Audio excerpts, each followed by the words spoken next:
For 3 years, Dr. Margaret Rodriguez scrubbed floors at Manhattan's Grand Palazzo Hotel, her PhD hidden beneath a cleaning uniform. At 42, she'd mastered invisibility after losing everything. But when a desperate billionaire sheikh needed help in Arabic, one choice shattered her carefully constructed anonymity forever. The marble floors of the Grand Palazzo Hotel gleamed under the crystal chandeliers as Margaret Rodriguez pushed her cleaning cart through the opulent lobby at 5:47 a.m. At 42, she had mastered the delicate choreography of invisibility, her movements precise enough to maintain the hotel's pristine standards, yet subtle enough to avoid drawing attention from the wealthy guests who frequented Manhattan's most exclusive establishment. Her dark brown hair was pulled back in a neat bun, her navy uniform pressed to perfection despite being purchased second-hand 3 years ago. The fabric had grown thin at the elbows, but Maggie had learned to position herself so the wear wouldn't show. Pride, she had discovered, was a luxury she could no longer afford, but dignity was something she refused to surrender. The early morning shift was her sanctuary. In these quiet hours before the hotel awakened, she could almost forget the weight of her circumstances. Almost forget that 5 years ago, she had walked these same marble floors as Dr. Margaret Rodriguez, presenting research papers at academic conferences held in the Grand Palazzo's ballrooms.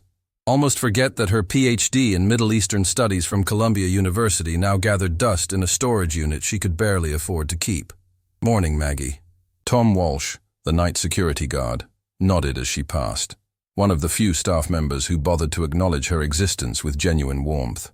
"Good morning, Tom," she replied softly, her voice carrying traces of her Puerto Rican childhood, mixed with the refined diction of someone who had once lectured at prestigious universities.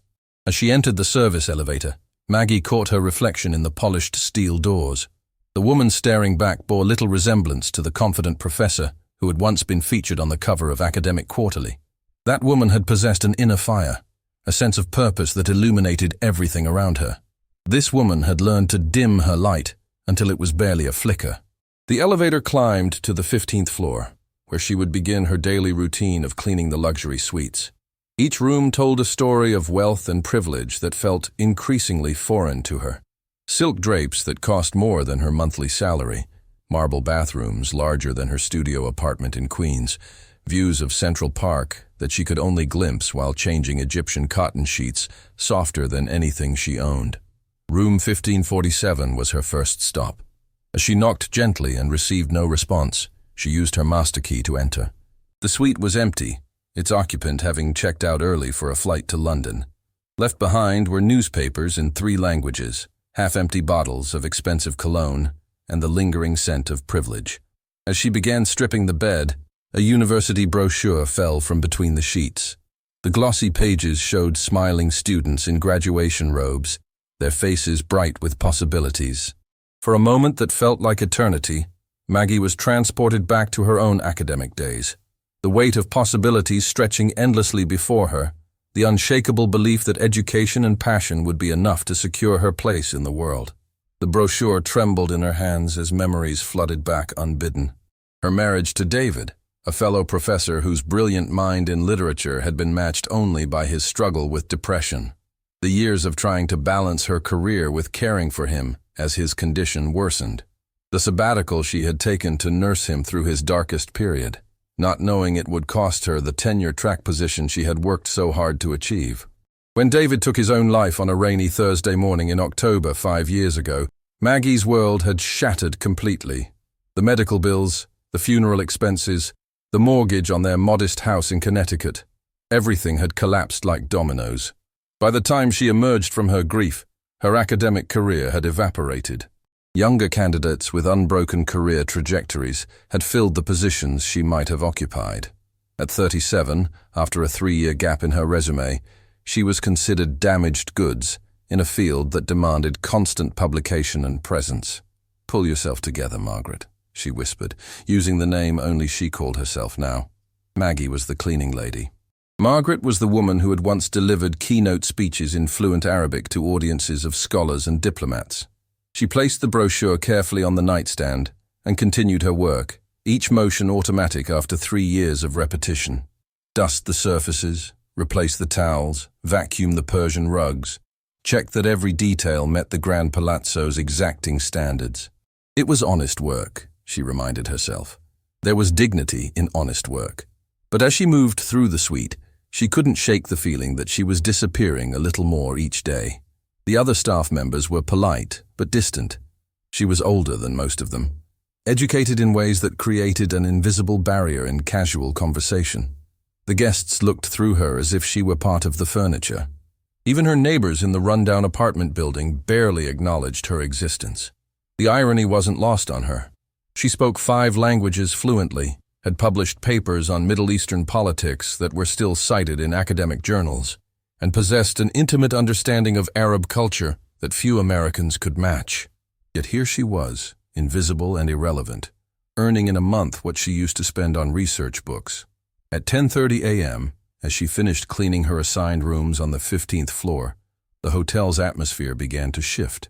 Managers appeared in the hallways, their usual calm demeanor replaced by nervous energy. Security personnel spoke in hushed tones into their radios. Even Elena Vasquez, the housekeeping supervisor, seemed more alert than usual. "What's happening?" Maggie asked Maria, one of the younger housekeepers, as they passed in the corridor. "Big VIP checking in today," Maria replied, her eyes bright with excitement.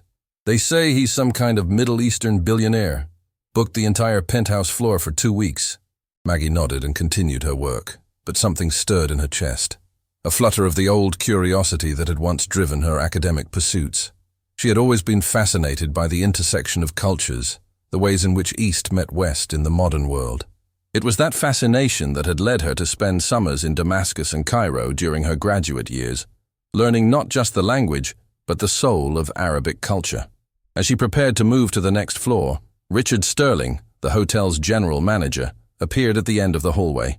He was a man in his late 40s, impeccably dressed and perpetually stressed about maintaining the Grand Palazzo's reputation. His pale eyes swept over the housekeeping staff with the practiced assessment of someone who viewed employees as interchangeable parts in a luxury machine. "I want every detail perfect," he announced to the assembled staff, his crisp British accent cutting through the air. "This guest represents significant Middle Eastern oil interests. Any mistake, any oversight, could cost this hotel millions in future bookings from that region." Maggie watched Sterling's performance with a mixture of understanding and sadness.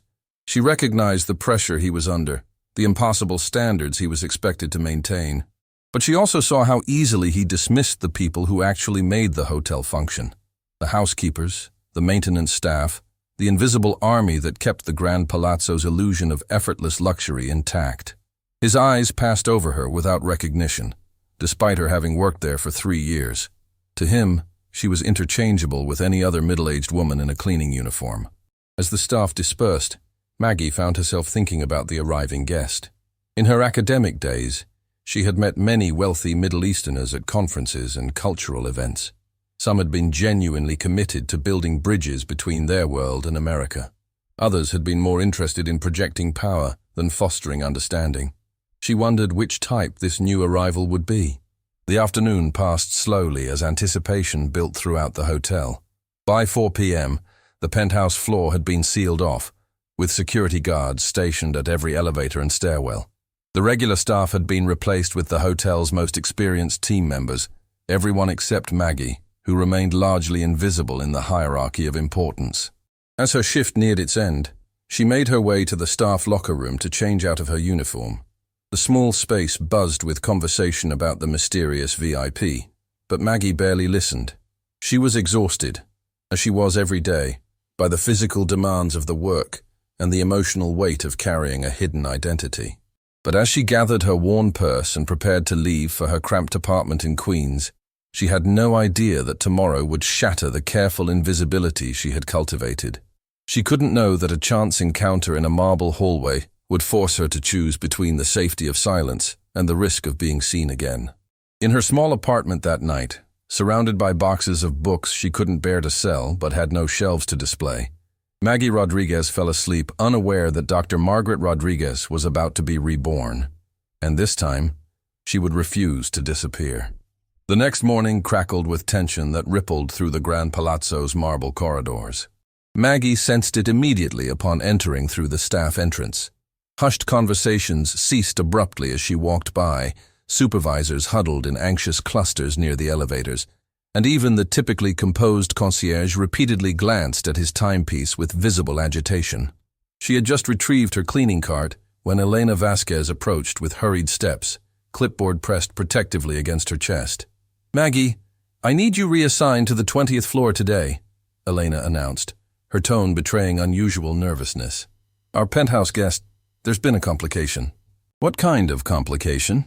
Maggie inquired, though her instincts suggested this development would prove more significant than she anticipated.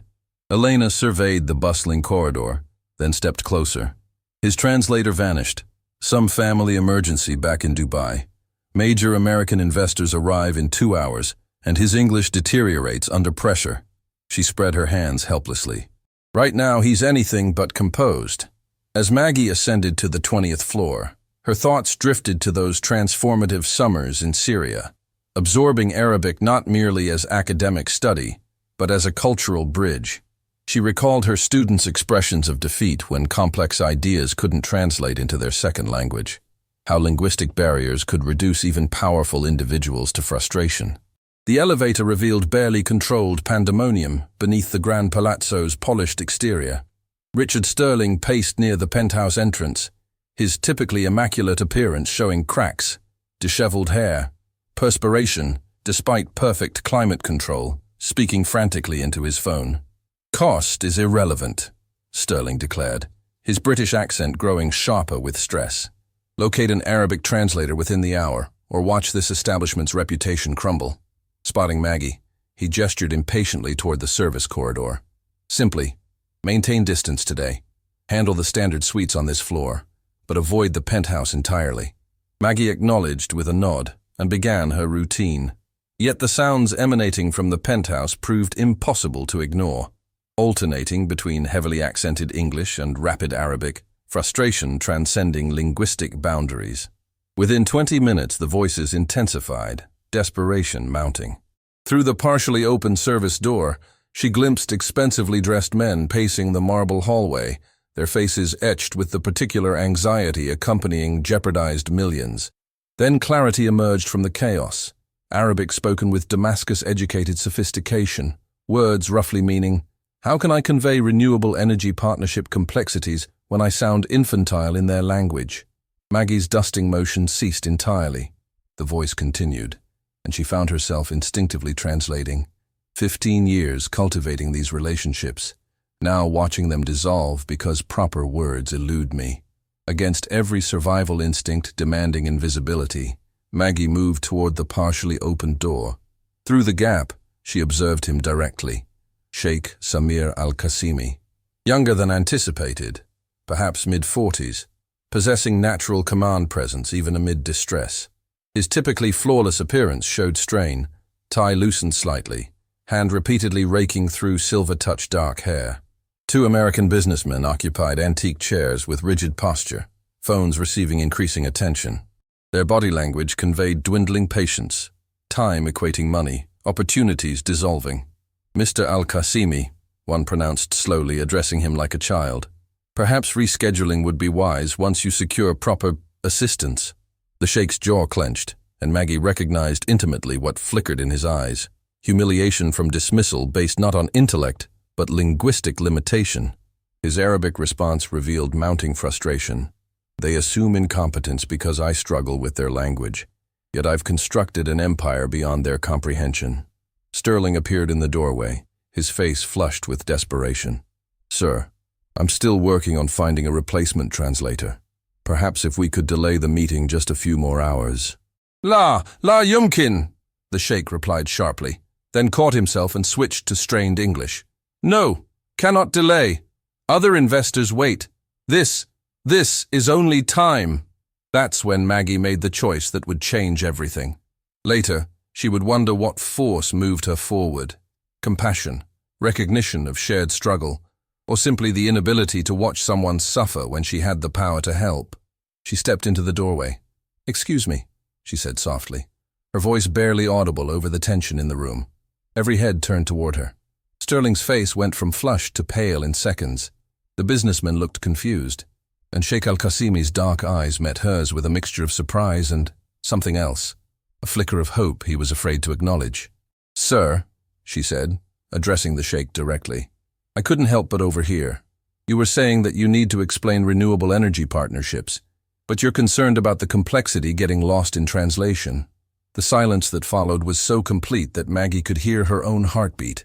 Sterling's mouth opened and closed wordlessly. The businessmen exchanged glances of confusion, but Sheikh Al-Qasimi's eyes widened with something approaching wonder.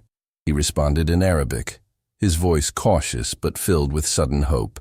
"You understand Arabic?" "Ana atakalam al-Arabiyya bitalaqa," Maggie replied fluently. "I speak Arabic fluently, and I have extensive knowledge of both renewable energy policy and cross-cultural business negotiations." The effect was electric. One of the American businessmen sat forward in his chair. Sterling took an involuntary step back, his face cycling through confusion, shock, and something approaching fear. Sheikh Al-Qasimi spoke again in Arabic, his voice gaining strength. "Who are you? How is it possible that you speak with such precision?"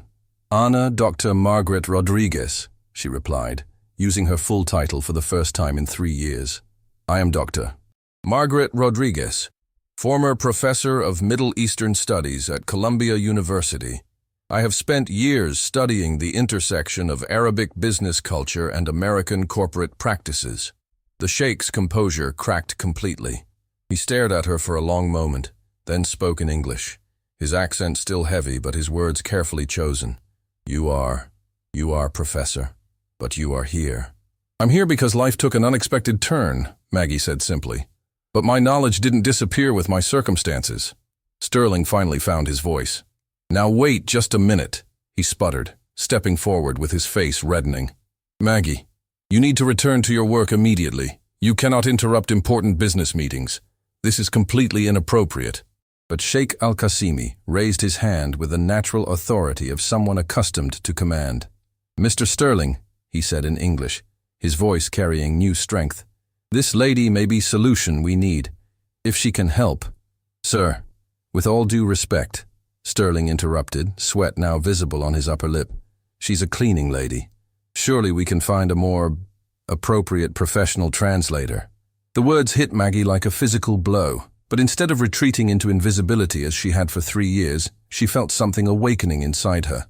Not anger, but a quiet dignity that refused to be diminished. One of the businessmen cleared his throat. "If I may," he said carefully, "time is rather critical here. If this woman can facilitate communication, perhaps we should consider—" "Absolutely not," Sterling said, his voice rising with panic. "This is highly irregular. The hotel's reputation—" "The hotel's reputation," Sheikh Al-Qasimi said, switching back to English with effort, "will be saved if this meeting succeeds. Will be ruined if it fails because of pride." He turned to Maggie, and she saw in his eyes a recognition she hadn't experienced in years, the acknowledgement of one intelligent person to another. "Dr. Rodriguez," he said formally, "would you honor me by helping with this translation? I will pay any fee you require." Maggie felt tears threatening, but held them back. "I would be honored to help, Mr. Al-Qasimi. No fee necessary." "This is preposterous," Sterling muttered, but his protest lacked conviction. He could see the determination in the Sheikh's eyes and the growing interest from the American businessman. As the group moved toward the conference table, Maggie caught her reflection in the mirror-polished surface. The woman looking back was no longer invisible. For the first time in 3 years, Dr. Margaret Rodriguez had returned. What followed was 2 hours of the most intellectually stimulating work Maggie had done since leaving academia. She didn't just translate words, she bridged cultures, explaining not just what the Sheikh was saying, but the cultural context behind his business philosophy, the historical significance of his family's evolution from traditional merchants to renewable energy pioneers.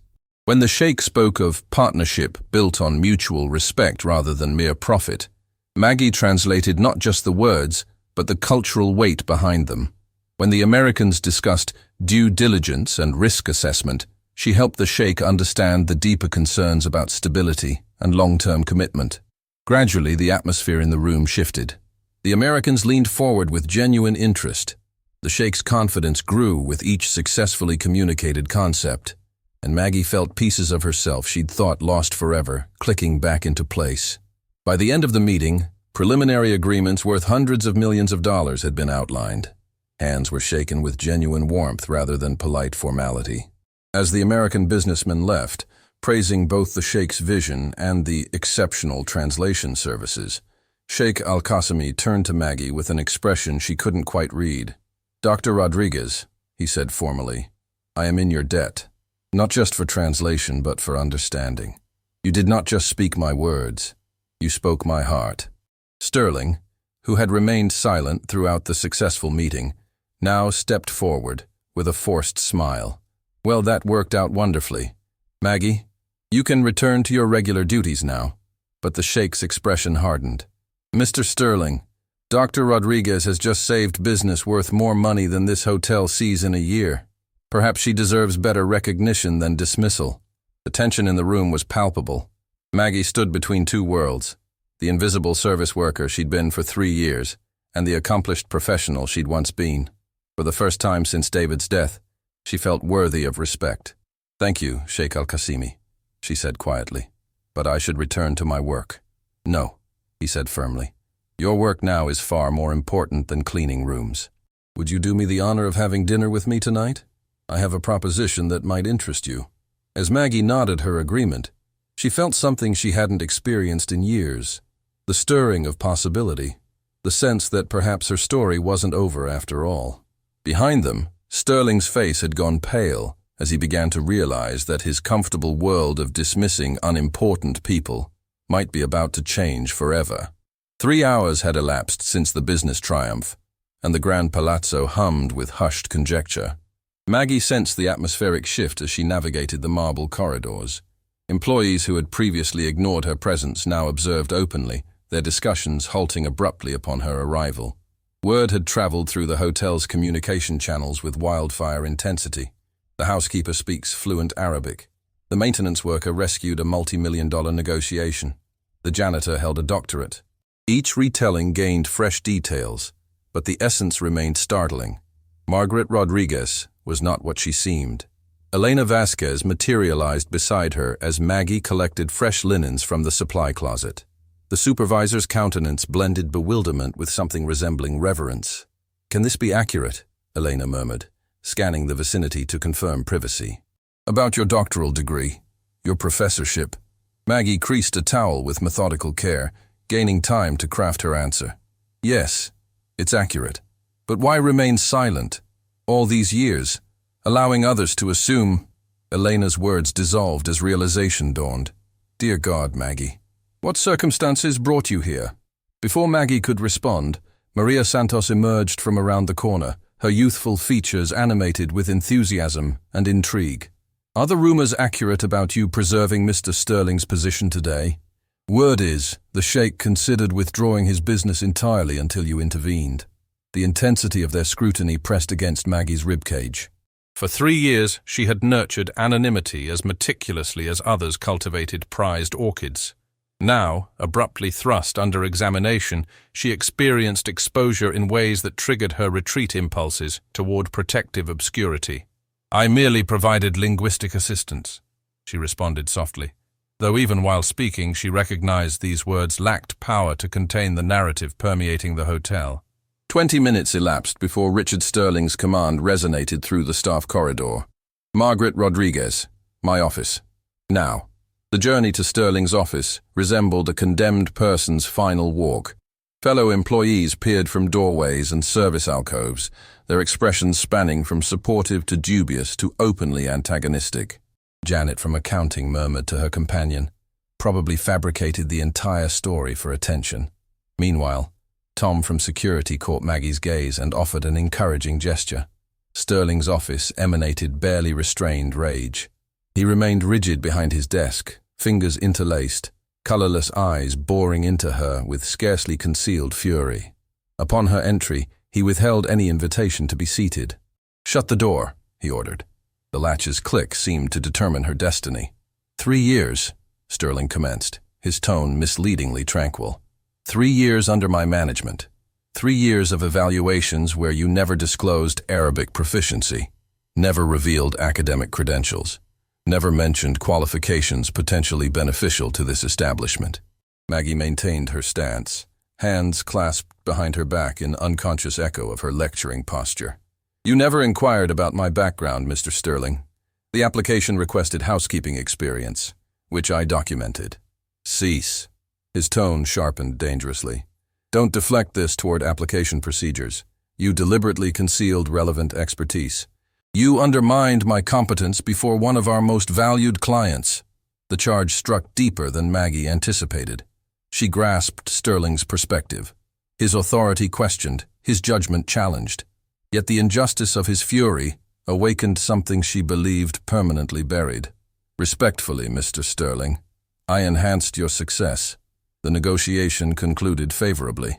The client expressed satisfaction. Your establishment secured a valuable partnership. Sterling's complexion deepened to scarlet. He rose abruptly, his chair rebounding against the wall with considerable force.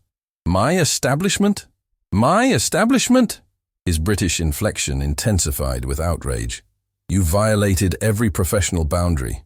You interjected yourself into circumstances far beyond your position.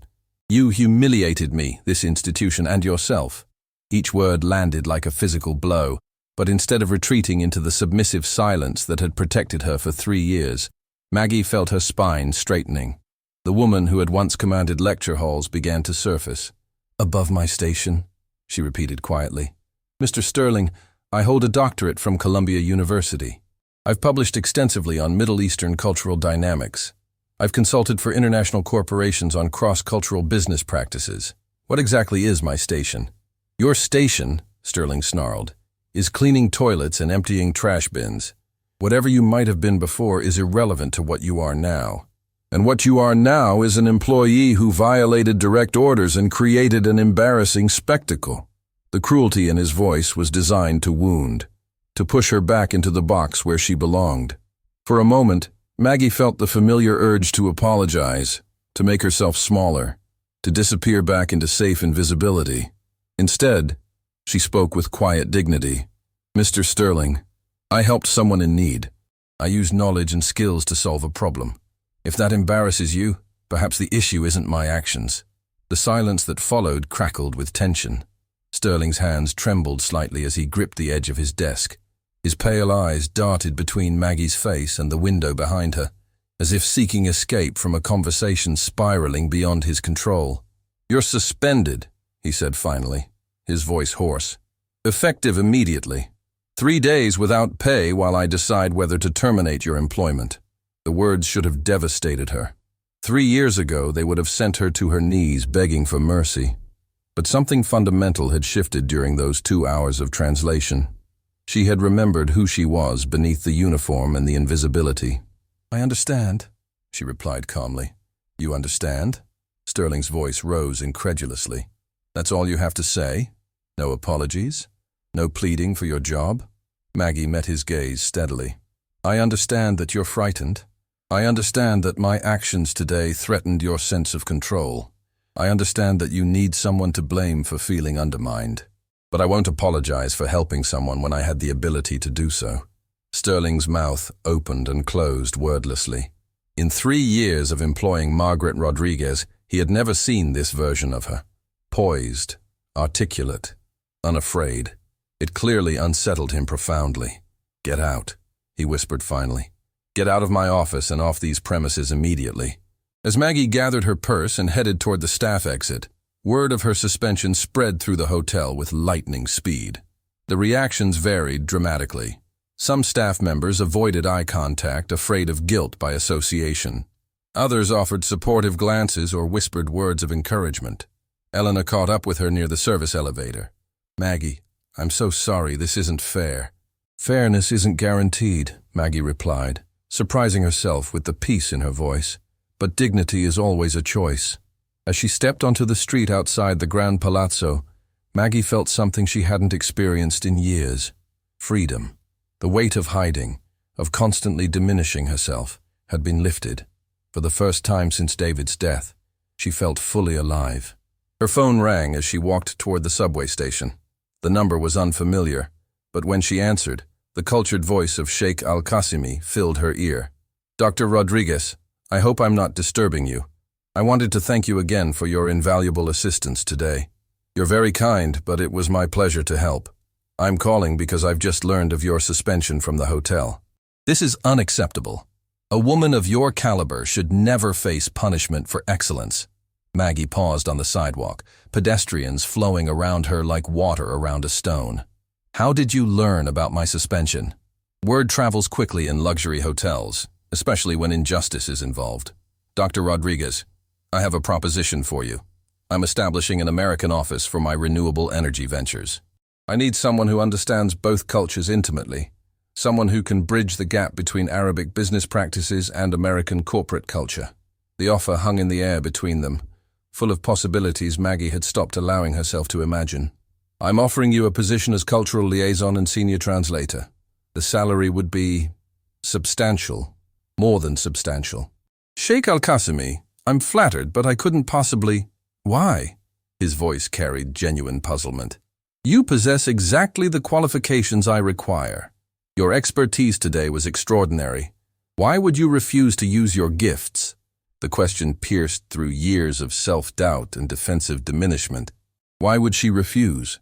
Because she'd grown comfortable with invisibility. Because Sterling's cruelty felt safer than the risk of hoping again.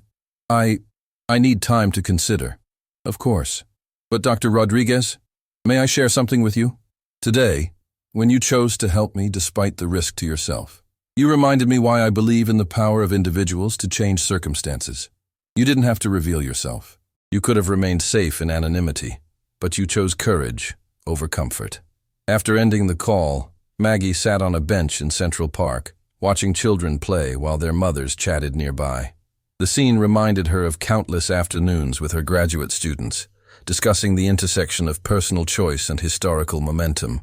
For 3 years, she had chosen safety over authenticity, invisibility over vulnerability. Today, for 2 hours, she had chosen differently. The consequences had been swift and brutal. Suspension, humiliation, the loss of her carefully constructed hiding place. But as the afternoon sun warmed her face, Maggie realized something profound. She felt more like herself than she had since David's death. The woman who had helped Sheikh Al-Qasimi wasn't someone she had pretended to be. She was someone she had forgotten she was. Sterling could suspend her. He could humiliate her. He could try to reduce her to nothing more than a cleaning lady who had overstepped. But he couldn't take away what she had rediscovered. The unshakable knowledge that her worth wasn't determined by her circumstances, her job title, or anyone else's opinion. It was determined by her willingness to show up fully as herself, regardless of the cost. For the first time in years, Margaret Rodriguez was no longer hiding from her own life. The next morning arrived with an unusual quietness in Maggie's small Queens apartment. Without the alarm clock's harsh demand to begin another day of invisibility, she found herself lying in bed, watching dust motes dance in the shaft of sunlight streaming through her single window. For the first time in 3 years, she had nowhere urgent to be. The suspension felt surreal. Part of her expected Sterling to call with an apology, begging her to return. Another part wondered if she would spend the remainder of her life explaining why she'd thrown away steady employment for a moment of authenticity. Her phone buzzed against the nightstand. Sheikh Al-Qasimi's number appeared on the screen, and something in her chest quickened with anticipation she hadn't felt since her academic days. Dr. Rodriguez, I hope I'm not calling too early. I wanted to follow up on our conversation yesterday. Not at all, Sheikh Al-Qasimi. I've been thinking about your offer. Please, call me Samir, and I hope your thoughts have been favorable. I've been researching your academic background. Your publications on cross-cultural business negotiations are remarkable. You understand nuances that most consultants miss entirely. Maggie settled into the single chair by her window, surprised by how naturally the conversation flowed. You researched my work? Of course. When someone demonstrates expertise as you did, it deserves investigation. Your paper on economic diplomacy in the post-colonial Arab world was particularly insightful. Heat rose to her cheeks. She had forgotten how it felt to be valued for her mind, her knowledge, her insights. That was published 8 years ago. I'm surprised anyone still references it. Good scholarship doesn't expire, Dr. Rodriguez. Unlike hotel management, Intellectual contributions have lasting value. The gentle criticism of Sterling made her smile, despite herself. You seem to have strong opinions about hotel management. I have strong opinions about people who waste talent through prejudice and small-mindedness. Which brings me to my proposition. I'd like to meet in person to discuss the position I mentioned. Are you available for lunch? 2 hours later, Maggie found herself in an elegant restaurant in Midtown Manhattan, seated across from a man who looked at her with genuine respect and interest. Samir had chosen a quiet corner table away from curious ears, and his manner suggested this was more than a casual business discussion. Before we discuss employment, he began, carefully folding his napkin, I want to understand something. Yesterday, you risked your position to help a stranger. Why? The question caught her off guard. She had expected to discuss qualifications, salary, responsibilities. Instead, he wanted to explore her motivations. I couldn't stand by watching someone struggle when I had the ability to help, she said simply, even knowing it might cost you your job, especially knowing it might cost me my job. The answer surprised her with its clarity. I realized that keeping a job by denying who I am was no job worth having. Samir leaned back in his chair, studying her with interest. That's a profound philosophy. Most people choose security over authenticity. I chose security for 3 years. It nearly killed the part of me that made life worth living. Tell me about those 3 years. What brought Dr. Margaret Rodriguez to clean hotel rooms? The invitation to share her story felt both terrifying and liberating. For 3 years, she had carried her history like a shameful secret. Now, across from someone who seemed genuinely interested in understanding rather than judging, the words began to flow. She told him about David's brilliant mind and devastating depression, about the sabbatical that cost her tenure-track position, about the medical bills and funeral expenses that consumed their savings, about the months of rejections from universities that considered her damaged goods after her career gap. The irony, she said, stirring her untouched soup, is that caring for David taught me more about human resilience than any academic study ever could. But that experience was seen as a liability rather than an asset. Academic institutions can be remarkably short-sighted, Samir observed. They value continuous productivity over deep understanding. But business appreciates wisdom gained through adversity. Is that what you see in me? Wisdom gained through adversity? I see someone who maintained dignity while the world attempted to diminish her. I see expertise that couldn't be erased by circumstance. I see courage that emerges under pressure. He paused, then continued more quietly. I also see someone who understands loss. Something in his tone made her look up from her soup. You've experienced loss yourself. It wasn't a question. She recognized the particular sadness that loss leaves in someone's eyes, the way grief becomes part of your landscape rather than a temporary visitor. My wife died in an automobile accident 2 years ago, he said simply. Sudden, unexpected, devastating. For months afterward, I felt like I was sleepwalking through my own life. How did you find your way back? I'm still finding it. But helping you yesterday reminded me that sometimes we discover ourselves by being useful to others. They sat in comfortable silence for several minutes. Two people who had learned that life could change irrevocably in an instant, that security was often illusion, that dignity was sometimes the only currency that retained its value. The position I'm offering, Samir continued eventually, isn't just about translation or cultural consultation. I need someone who understands that business relationships are fundamentally human relationships. Someone who recognizes that behind every negotiation are people trying to build something meaningful.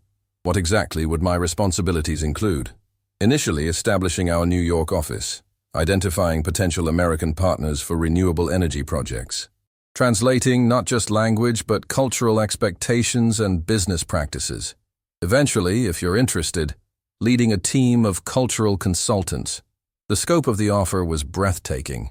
After 3 years of making beds and scrubbing bathrooms, the possibility of leading a team, of using her expertise on a significant scale, felt almost too enormous to comprehend.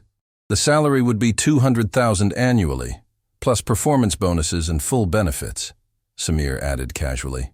Maggie's spoon clattered against her bowl. I'm sorry, what? $200,000. I realize it's a significant increase from hotel housekeeping, but it reflects the value I place on your expertise. More than significant. It was transformational. More money than she had ever earned, even at the peak of her academic career. Enough to rebuild her life completely, to move from Queens to Manhattan, to stop choosing between groceries and utilities. Samir, I'm overwhelmed by your generosity, but I have to ask, why me? Surely there are consultants with more recent experience, without gaps in their resumes, without what? Without the humility that comes from starting over? Without the empathy that comes from being underestimated? Without the resilience that comes from surviving loss? He shook his head. Dr. Rodriguez, those aren't liabilities. They're exactly what I need. But yesterday was the first time in 3 years I've used my Arabic professionally. What if I'm rusty? What if I've lost my edge? Yesterday, you facilitated a negotiation worth $300 million with more skill than consultants I've paid 10 times your hotel salary. Trust me, you haven't lost anything essential. As they finished lunch and walked along Madison Avenue, Maggie felt a sensation she had almost forgotten. Excitement about the future. Not the desperate hope of someone clinging to survival, but the genuine anticipation of someone with meaningful work ahead. There's one condition, Samir said as they paused outside his temporary office building. I want you to start immediately. Not next week, not next month. Today, if possible. Today? But I'm still suspended from the hotel. Shouldn't I resolve that situation first? Dr. Rodriguez, why would you want to resolve a situation that was fundamentally disrespectful of your worth? Sterling suspended you for excellence. That tells you everything you need to know about returning there. He was right, of course. The part of her that wanted to return to the Grand Palazzo wasn't seeking justice or vindication. It was seeking the false comfort of familiar diminishment. What would I be doing today? Meeting with our architects about office space, reviewing contracts for our first American partnership, beginning the work you were meant to do. Standing on the busy Manhattan sidewalk, surrounded by the energy and possibility of the city, Maggie felt the last vestiges of her invisible self dissolving. The woman who had apologized for existing, who had made herself smaller to avoid conflict, who had hidden her light to avoid being seen, that woman was disappearing. I accept your offer, she said, extending her hand. Excellent. There's just one more thing. Samir smiled as he shook her hand. I want you to know that hiring you isn't charity. I'm not rescuing you from difficult circumstances. I'm securing exceptional talent for my company. The benefit is entirely mutual. As they entered the elevator to his temporary office, Maggie caught her reflection in the polished steel doors. For the first time in 3 years, the woman looking back appeared fully present, fully engaged, fully alive.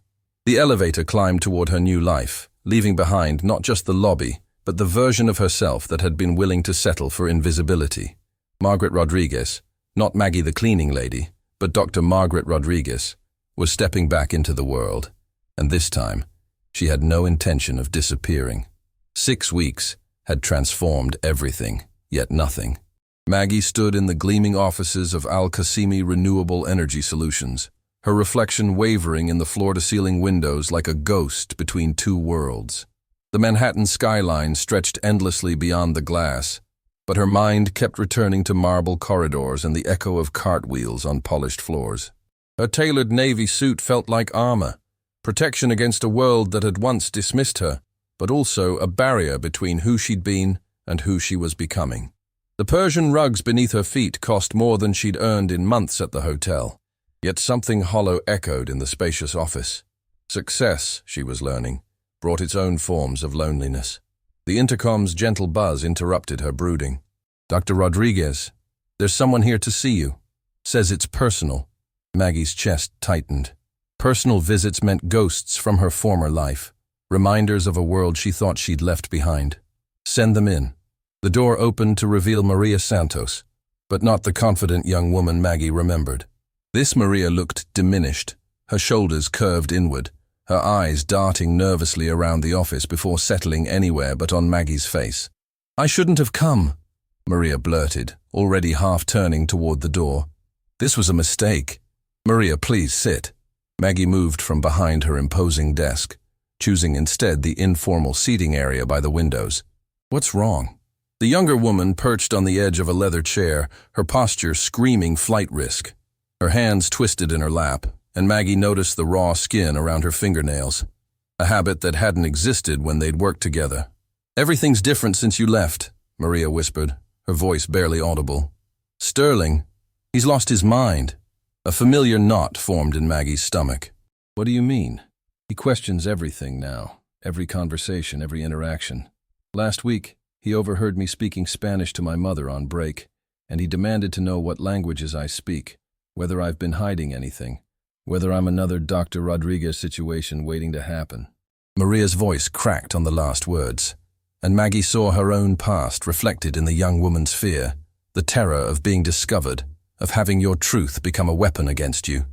He makes us fill out new forms every month now, Maria continued, tears beginning to flow freely.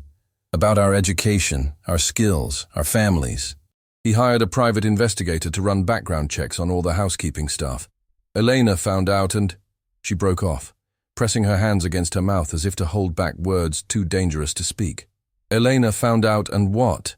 She confronted him. Told him he was violating our privacy, treating us like criminals. He fired her on the spot. Security escorted her out like she was some kind of threat. The news hit Maggie like a physical blow.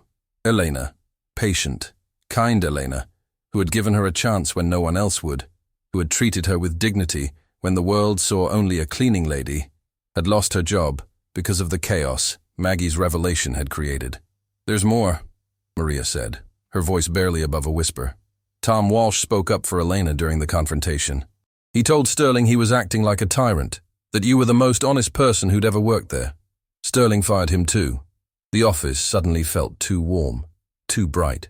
Maggie moved to the window, pressing her palms against the cool glass. In the reflection, she saw not the successful consultant she'd become, but the cleaning lady who had made one moment of brave honesty and watched it metastasize into something cruel and destructive. It's my fault, she whispered. No. Maria's voice gained sudden strength. No, it's not. What Sterling is doing, that's on him. But Maggie, Dr. Rodriguez, I came here because I'm scared. Maggie turned from the window. Scared of what? I've been accepted to nursing school, evening program. I could keep my job and take classes at night. Maria's voice trembled with a mixture of hope and terror. But after watching what happened to you, to Elena, to Tom, what if trying to better myself just makes everything worse? The question pierced through Maggie's guilt, demanding an answer she wasn't sure she possessed. How do you encourage someone to take risks when your own risk-taking had caused so much collateral damage? Maria, can I tell you something I've learned? The younger woman nodded. Fear isn't always wrong. Sometimes it's wisdom, but sometimes it's a prison. Maggie chose her words carefully, thinking of the women in her target demographic who had lived through decades of weighing safety against growth. The question isn't whether taking risks guarantees success. The question is whether the risk of staying still guarantees failure. But look what happened. Elena's unemployed. Tom lost his pension. All because you decided to help someone. All because Sterling decided to punish people for honesty and decency, Maggie corrected gently. Maria, I can't promise that pursuing your dreams won't have consequences, but I can promise that abandoning them will. Before Maria could respond, commotion erupted in the outer office. Raised voices, rapid footsteps, the sound of someone arguing with Maggie's assistant. The door flew open, and Elena Vasquez burst in, her usually immaculate appearance disheveled, her face flushed with anger and determination. Elena! Maggie rose quickly. How did you get in here? I told your assistant I was family, Elena said breathlessly. Technically true. We're family by circumstance, by shared survival. She paused, taking in the opulent office, the view, the transformation of a woman she'd once supervised in cleaning supply closets. Her expression cycled through amazement, pride, and something resembling grief. Look at you, she whispered. Look at what you've become. Elena, I'm so sorry about your job. If I had known... Stop. Elena held up her hand. Just stop. You think I came here for pity? You think I'm angry at you for my situation? Aren't you? I'm angry at myself for taking so long to follow your example. The unexpected response left Maggie speechless. For 15 years, I watched that hotel chew up good people and spit them out, Elena continued, her voice gaining momentum. I told myself it was just business, just the way things work. But watching Sterling's reaction to you, the pure panic that maybe other people had value he couldn't see or control, that opened my eyes. She moved to the window, standing beside Maggie. Both women reflected in the glass like twin studies in transformation. I didn't lose my job, Maggie. I found my backbone. For the first time in 15 years, I stood up to power and said, enough. Do you know how that felt? Terrifying? Liberating. Eleanor's smile was fierce, predatory. Absolutely liberating. Maria shifted uncomfortably in her chair. But now you're unemployed. How is that liberation? Eleanor turned to the younger woman with an intensity that made Maggie step back. Child, unemployment is temporary. Self-respect is permanent. I spent 15 years managing a housekeeping department, coordinating teams, solving problems, negotiating with suppliers. Those skills don't disappear because Sterling has a temper tantrum. But finding another job at your age... My age? Elena's laugh was sharp. Honey, I'm 48 years old. I'm not dead. I'm not obsolete. I'm experienced. The conversation was taking on a momentum of its own, and Maggie found herself stepping back, watching two women navigate the same fears and possibilities she had faced. But their perspectives were different, their circumstances unique, their courage manifesting in ways that surprised even her. Eleanor, she said carefully, what are you planning to do? That's actually why I'm here. Elena's expression shifted, becoming more vulnerable. I want to start my own cleaning service. But not just any service, one that treats workers with dignity, pays living wages, provides benefits and advancement opportunities. She paused, then continued with growing excitement. I've already talked to 6 former hotel employees who want to join me. We have connections with buildings all over Manhattan.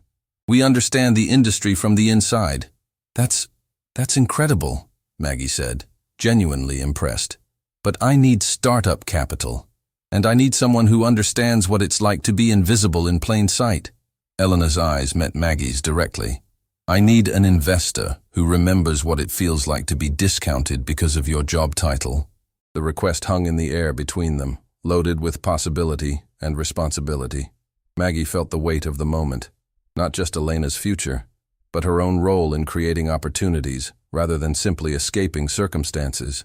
You're asking me to invest in your business? I'm asking you to invest in dignity, in the radical idea that cleaning offices doesn't make someone less valuable than the executives who work in them. Maria leaned forward, suddenly animated. Elena, if you started a service like that, would you hire people who were going to school? Could someone work flexible hours while getting their nursing degree? Child, I'd celebrate someone improving themselves. That's the whole point. The afternoon sun slanted through the office windows, casting long shadows across the 3 women. Maggie realized this moment represented something larger than business proposals or employment opportunities. It was about the ripple effects of courage, the way one person's transformation could create space for others to transform themselves. Let me ask you both something, Maggie said slowly. If I hadn't stepped forward that day with Sheikh Al-Qasimi, if I'd stayed silent and invisible, where would each of us be right now? Maria answered first. I'd still be afraid to apply to nursing school. And I'd still be enabling Sterling's cruelty while telling myself it was just business, Elena added. So maybe, Maggie said carefully, the disruption was necessary. Maybe comfortable situations that depend on people staying diminished aren't situations worth preserving. The 3 women sat in contemplative silence, each processing the implications. Outside, Manhattan hummed with its eternal promise of reinvention, of second chances, of the courage required to build something new from the ashes of something broken. Maggie's phone buzzed with a text from Samir. How's your afternoon of former colleagues going? Remember, growth creates displacement, but displacement can create opportunity. She showed the message to Elena and Maria, watching their faces as they absorbed the words.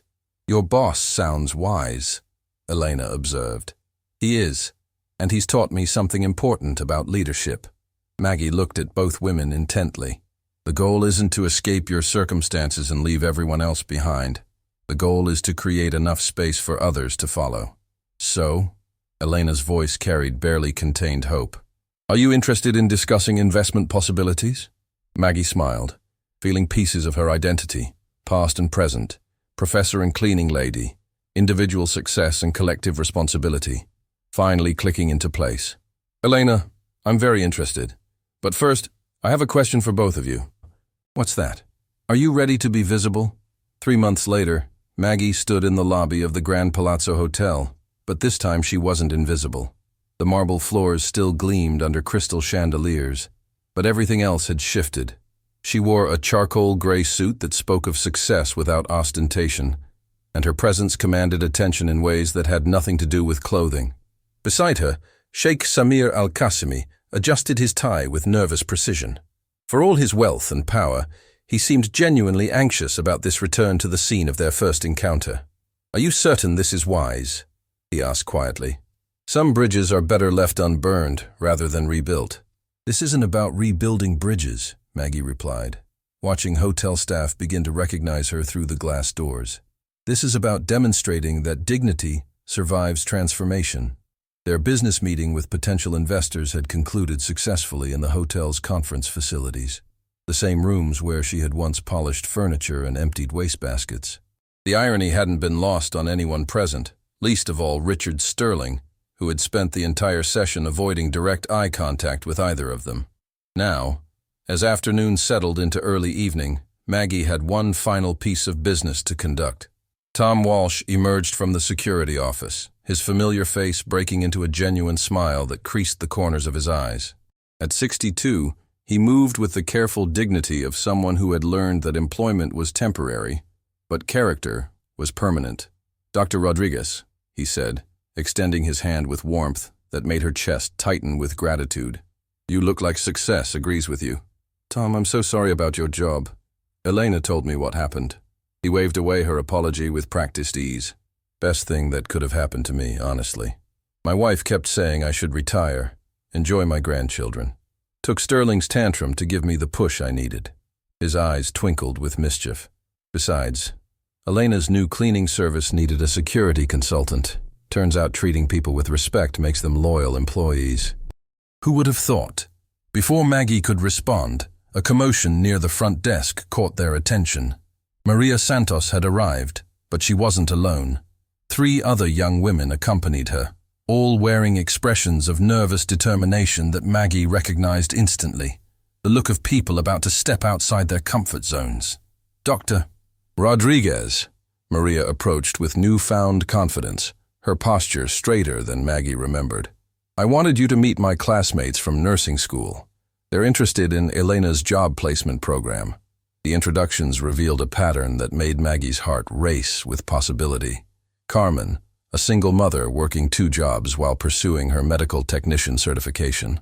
Jennifer, a recent immigrant whose engineering degree from Honduras meant nothing to American employers. Lisa, a 45-year-old former teacher trying to retrain in physical therapy after budget cuts eliminated her position. Each woman carried the familiar weight of potential suppressed by circumstance, dreams deferred by necessity, intelligence overlooked by systems that valued credentials over capability. "Elena mentioned you might have opportunities in your company," Carmen said hesitantly, her hands betraying nervous energy despite her controlled voice. "Not in my company specifically," Maggie replied carefully, "but in companies we work with.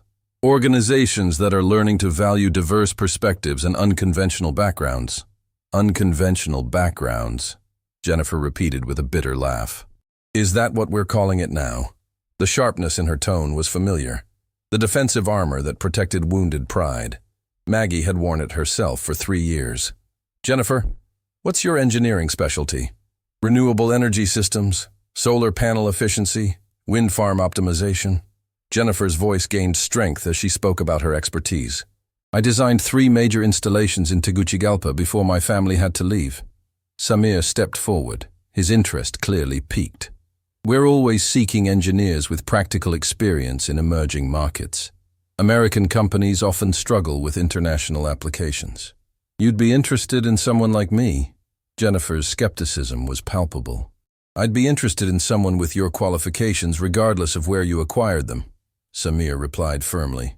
"Competence doesn't require a specific passport."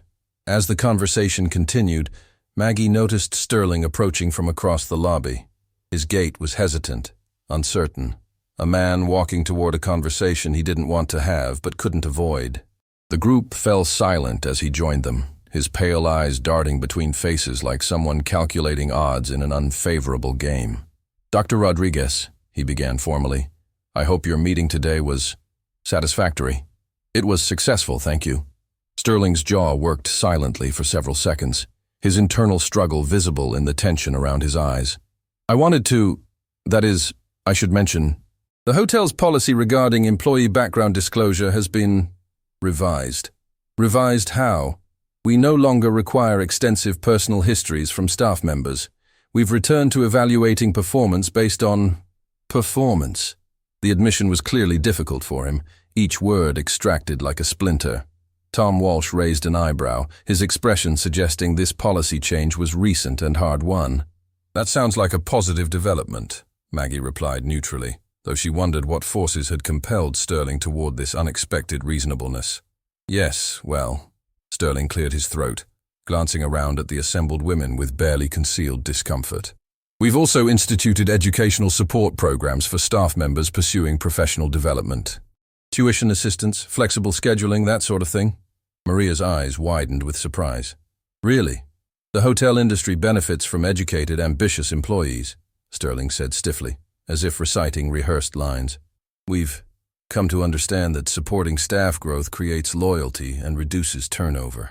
Maggie studied his face, searching for sincerity beneath the corporate speak. What she found was something more complex, not genuine conversion, but pragmatic adaptation. Sterling had learned that suppressing talent was bad for business, even if he hadn't learned to value it personally. "Mr. Sterling," she said carefully, "I'm glad to hear the Grand Palazzo is evolving."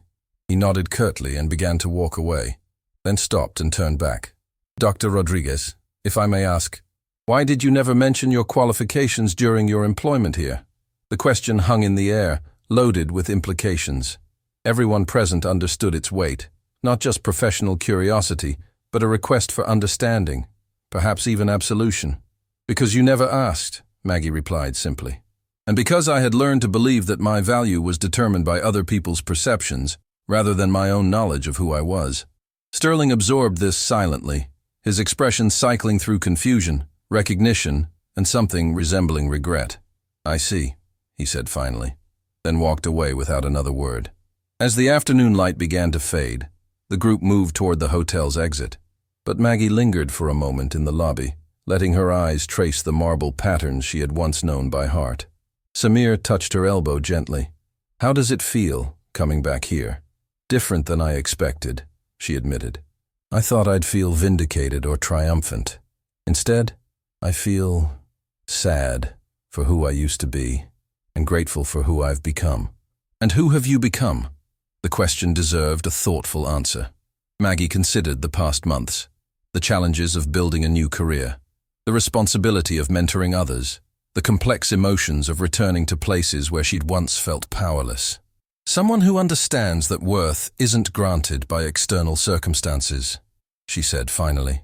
"Someone who knows that dignity is a choice you make every day, regardless of how others treat you." As they stepped onto the Manhattan sidewalk, Maria fell into step beside her. "Dr. Rodriguez, can I ask you something personal?" "Of course. Do you think everyone gets a second chance? Or do some people just stay stuck forever?" The question echoed with the fears of women everywhere who wondered if transformation was possible after 40, after 50, after dreams had been deferred so long they seemed impossible to resurrect. "Maria, I think everyone gets multiple chances, but not everyone recognizes them when they come, and not everyone has the courage to take them. How do you know if you're brave enough?" Maggie paused at the corner, waiting for the light to change. Around them, Manhattan hummed with its eternal energy of reinvention and possibility. "You don't know," she said honestly. "You never know until you're in the moment, facing the choice between safety and growth. But here's what I learned. Courage isn't the absence of fear. It's the decision that something else is more important than fear. What was more important to you than fear? The possibility that I might remember who I was beneath all the circumstances that had convinced me I was someone else." The light changed, and they crossed into the stream of pedestrians, each carrying their own stories of struggle and hope, defeat and renewal. But for this moment, this group of women walked together, bound by the shared understanding that transformation was possible at any age, under any circumstances, for anyone brave enough to choose authenticity over comfort. As the Grand Palazzo disappeared behind them, Maggie realized this return had been necessary, not to prove anything to Sterling or to the hotel, but to prove to herself that she could walk through those doors as herself, without apology or explanation. She was no longer the invisible woman who had hidden her light to avoid being seen. She was no longer the broken professor who had let circumstances define her worth.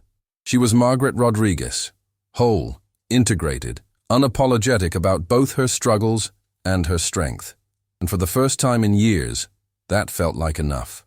The group continued down Fifth Avenue, their voices mixing with the city's eternal chorus of ambition and hope. Behind them, the Grand Palazzo gleamed in the evening light, unchanged on the surface but forever altered by the truth that dignity, once awakened, can never be diminished again. In her purse, Maggie carried business cards for Elena's cleaning service, scholarship applications for Maria's classmates, and contact information for companies seeking diverse talent. But more importantly, she carried the knowledge that transformation ripples outward, creating possibilities for others to find their own courage, their own voice, their own way back to themselves. The invisible woman had not just become visible. She had become a beacon, showing others that no matter how lost you might feel, no matter how diminished circumstances might make you appear, the person you truly are is always there, waiting for you to remember and choose to be seen.